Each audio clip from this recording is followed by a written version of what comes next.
You bring up this point of history, looking at these guys like George Washington, and it occurs to me too, when you look back on guys like Jefferson, even, that howling atheist, to quote his opponents, or Washington, or you go further back to Christopher Columbus, and you look through them through a Christian lens, through what they're doing, what it means for civilization, what it means for the spreading of the gospel, in particular, to say nothing of their other virtues.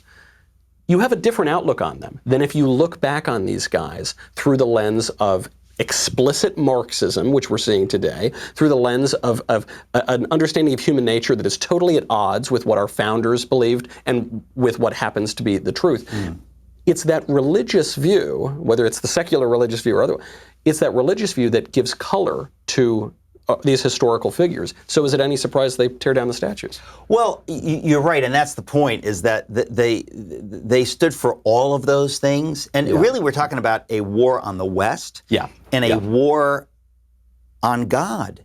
I mean, that's what this is. Why is all Marxism really atheistic Marxism? In other words, they don't necessarily advertise that. But the point is, there is no doubt that that all of these atheist all these Marxist countries were as viciously, violently atheist. It's like out of a nightmare what they did to people of faith. Marx's writings, there's actually a good book coming out by Paul Kenger. We're plugging all these books. We'll plug Paul's book. It's called The Devil and Karl Marx, which goes into Marx's writings, some of his poetry. So it's good luck reading that stuff. It's not even just explicitly atheist, which it is.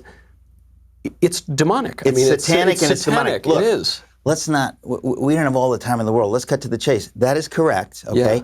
And you need to call these things what they are. We have not taught a hatred of Marxism and communism for the last 50 years. Now, my parents taught me to hate it. Why? Because my mother grew up in Germany, which became East Germany. She saw it. My father in Greece, the Greek Civil War, he saw the communists.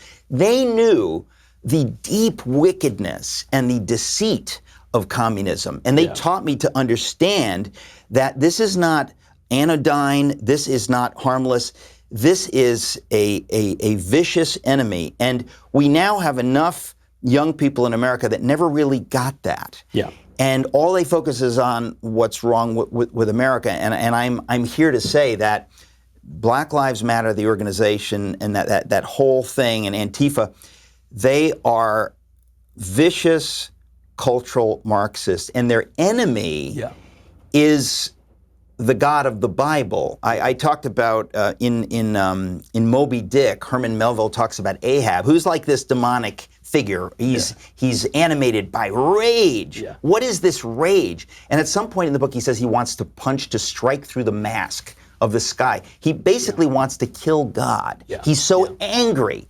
And that rage that we see on the radical left today, it's that kind of a rage. There is not the beginning of reasonableness anywhere to be found. It's a destructive rage. And if we don't acknowledge that and fight against it with law and order and so on and so forth, we have no idea how bad things can get. And I think we need to begin to imagine, and we're getting some ideas. This is the key. You can't divorce these things. I think a lot of people look out and they see the statue toppling and the BLM and the crazy blue hairs screaming on college campuses and the attacks on the churches. And they see them all as different phenomena. They're not. You can't divorce those things. You got to focus on each level of it.